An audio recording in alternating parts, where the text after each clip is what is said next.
ਅੱਜ ਦੀਆਂ ਖਬਰਾਂ ਵੱਲ ਆਈਏ। ਓਸਕਾਰਸ ਫੰਕਸ਼ਨ ਦੇ ਵਿੱਚ ਉਹਨਾਂ ਨੇ ਜਿਹੜੀ ਟੀਮ ਆ ਰਿਵਿਊ ਪਾ ਦਿੱਤਾ ਆ ਵੀ ਜਿਹੜੇ ਸਮਿਥ ਨੇ ਕ੍ਰਿਸ ਰੌਕ ਦੇ ਇੱਕ ਥੱਪੜ ਮਾਰਿਆ ਸੀ, ਉਹਦੀ ਹੁਣ ਉਹ ਫਾਰਮਲ ਇਨਵੈਸਟੀਗੇਸ਼ਨ ਕਰਨਗੇ।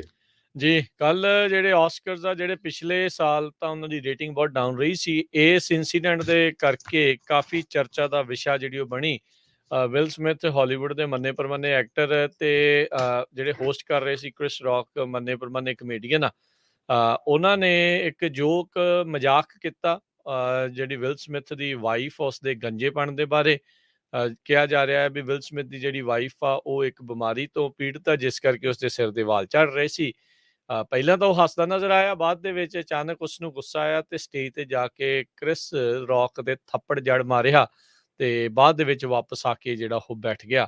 ਸੋ ਉਹ ਹੁਣ ਚਰਚਾ ਦਾ ਵਿਸ਼ਾ ਬਣਿਆ। ਬਾਅਦ ਦੇ ਵਿੱਚ ਹਰਜੋਤ ਸਿੰਘ ਜੀ ਉਸਨੂੰ ਬੈਸਟ ਐਕਟਰ ਦਾ ਅਵਾਰਡ ਵੀ ਜਿਹੜਾ ਆ ਵਿਲ ਸਮਿਥ ਨੂੰ ਜਿਹੜਾ ਉਹ ਮਿਲਿਆ। ਜੀ। ਸੋ ਦੋ ਤਰੀਕੇ ਦੇ ਲੋਕ ਇਸ ਟਾਈਮ ਜਿਹੜੇ ਉਹ ਦੇਖਣ ਨੂੰ ਮਿਲ ਰਹੇ ਆ। ਜਿਹੜੇ ਸੁਣਨ ਦੀ ਗੱਲਾਂ ਜਿਹੜੀਆਂ ਮਿਲ ਰਹੀਆਂ, ਕਹਿੰਦੇ ਵੀ ਇਹ ਪਤਾ ਨਹੀਂ ਕਿਉਂ ਹੋਇਆ ਵੀ ਵਿਲ ਸਮਿਥ ਚਪੇੜ ਮਾਰ ਕੇ ਉੱਥੋਂ ਚਲਾ ਗਿਆ ਤੇ ਉਸ ਤੋਂ ਬਾਅਦ ਦੇ ਵਿੱਚ ਉਸਨੂੰ ਨਾ ਕਿਸੇ ਨੇ ਬਾਹਰ ਕੱਢਿਆ। ਉਹ ਐਜ਼ ਇਟ ਇਜ਼ ਜਿਹੜਾ ਆ ਪ੍ਰੋਗਰਾਮ ਚੱਲਦਾ ਰਿਹਾ, ਕਿਸੇ ਨੇ ਕੋਈ ਕਿੰਤੂ ਪਰੰਤੂ ਜਿਹੜੀ ਉਹ ਨਹੀਂ ਕੀਤੀ।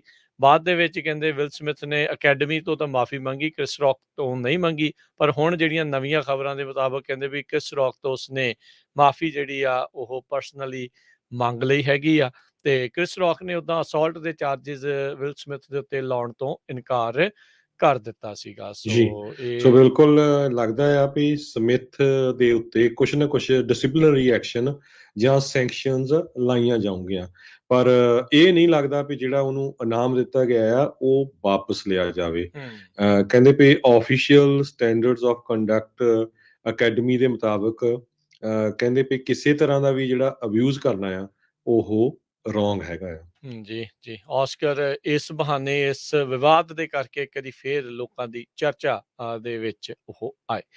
ਅਗਲੀ ਜਿਹੜੀ ਹਰਜੋਤ ਸਿੰਘ ਜੀ ਗੱਲ ਕਰਦੇ ਜਾਈਏ, ਰਾਸ਼ਟਰਪਤੀ ਬਾਈਡਨ ਦੇ ਉਹ 9 ਸ਼ਬਦ ਇਸ ਟਾਈਮ ਬੜੇ ਭਾਰੀ ਪੈਂਦੇ ਨਜ਼ਰ ਆ ਰਹੇ ਆ, ਜਿਸ ਦੇ ਵਿੱਚ ਉਹਨਾਂ ਨੇ ਪੁਤਿਨ ਨੂੰ ਪਾਵਰ ਤੋਂ ਇੱਕ ਹਿਸਾਬ ਦੇ ਨਾਲ ਲਾਉਣ ਬਾਰੇ ਆਖਿਆ। ਫॉर गॉड ਸੇਕ ਦਿਸ ਮੈਨ ਕੈਨਟ ਰਿਮੇਨ ਇਨ ਪਾਵਰ।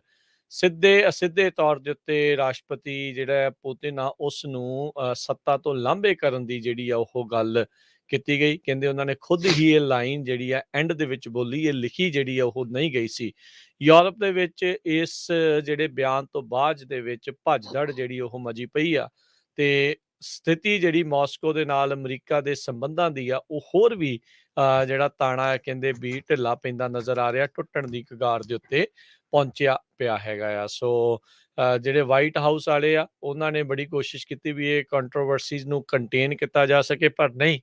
ਰਾਸ਼ਟਰਪਤੀ ਦੇ ਦੁਆਰਾ ਬੋਲੇ ਗਏ ਇਹ ਸ਼ਬਦ ਆ ਉਹ ਜਿਹੜੀ ਕਹਿ ਲਓ ਵੀ ਧੂੜ ਫੜਦੇ ਗਏ ਹੈਗੇ ਆ। ਸੋ ਅੱਜ ਮੰਡੇ ਦੇ ਉੱਤੇ ਇੱਕ ਫੈਡਰਲ ਬਜਟ ਈਵੈਂਟ ਦੇ ਉੱਤੇ ਰਾਸ਼ਟਰਪਤੀ ਬਾਈਡਨ ਨੇ ਕਹਿੰਦੇ ਆ ਵੀ I am not walking anything back. So ਜਿਹੜੀ ਗੱਲ ਤੇ ਕਿਹਾ ਆ, ਕਹਿੰਦੇ ਵੀ ਮੈਂ ਉਸ ਤੇ ਸਟੈਂਡ ਕਰਦਾ ਆ। ਸੋ ਕਹਿੰਦੇ ਵੀ ਮੈਂ ਆਪਣਾ ਗੁੱਸਾ ਜਿਹੜਾ ਆ ਉਹ ਜ਼ਾਹਰ ਕੀਤਾ ਸੀਗਾ ਤੇ ਮੈਂ ਇਹ ਮੰਨਦਾ ਆ ਵੀ ਉਹ ਪਾਵਰ ਦੇ ਵਿੱਚ ਨਹੀਂ ਰਹਿਣਾ ਚਾਹੀਦਾ, ਤਾਂ ਜੋ ਕਹਿੰਦੇ ਵੀ ਉਹਦੇ ਵਰਗੇ ਮਾੜੇ ਬੰਦੇ ਆ ਹੋਰ ਮਾੜੀਆਂ ਚੀਜ਼ਾਂ ਨਾ ਕਰ ਸਕਣ। ਤੇ ਕਿ ਵੀ ਉਹਨਾਂ ਨੇ ਇਹ ਵੀ ਕਿਹਾ ਵੀ ਇਦਾਂ ਦਾ ਜਿਹੜਾ ਕਹਿੰਦੇ ਵੀ ਆਈ ਵਾਸ ਕਮਿਊਨੀਕੇਟਿੰਗ this to not only Russian people but to the whole world ਵੀ ਇਸ ਨੂੰ ਇੱਕ ਹਿਸਾਬ ਦੇ ਨਾਲ ਸੱਤਾ ਤੋਂ ਜਿਹੜਾ ਉਹ ਪਰੇ ਕਰ ਦੇਣਾ ਚਾਹੀਦਾ ਆ। ਸੋ ਇਹ ਹਰਜੋਤ ਸਿੰਘ ਜੀ ਇਸ ਟਾਈਮ ਇਸ ਦਾ ਪੂਰਾ ਬਵਾਲ ਆ ਉਹ ਬਣ ਚੁੱਕਾ ਹੈਗਾ ਆ ਤੇ ਹੁਣ ਦੇਖੋ ਅੱਗੇ ਤੱਕ ਕੀ ਬਣਦਾ ਆ। ਨਾਟੋ ਦੇ ਨਾਲ ਮੁਲਾਕਾਤ ਤਾਂ ਜਿਹੜੀ ਹੈ ਇਹ ਕਰਕੇ ਆਏ ਨੇ, ਯੂਰਪੀਅਨ ਸੰਘ ਦੇ ਨਾਲ ਵੀ ਇਹਨਾਂ ਦੀ ਜਿਹੜੀ ਉਹ ਮੁਲਾਕਾਤ ਹੋਈ ਆ ਤੇ ਪਰ ਸਾਰਿਆਂ ਨੇ ਇਸ ਚੀਜ਼ ਨੂੰ ਸਪਸ਼ਟ ਕੀਤਾ ਵੀ ਅਸੀਂ ਕਿਸੇ ਵੀ ਤਰੀਕੇ ਦੇ ਰਜੀਮ ਚੇਂਜ ਦੇ ਹੱਕ ਦੇ ਵਿੱਚ ਨਹੀਂ ਹੈਗੇ ਤੇ ਨਾ ਹੀ ਸਾਡੀ ਕੋਈ ਅਜਿਹੀ ਇੱਛਾ ਆ ਵੀ ਰਸ਼ੀਆ ਦੇ ਵਿੱਚ ਰਜੀਮ ਚੇਂਜ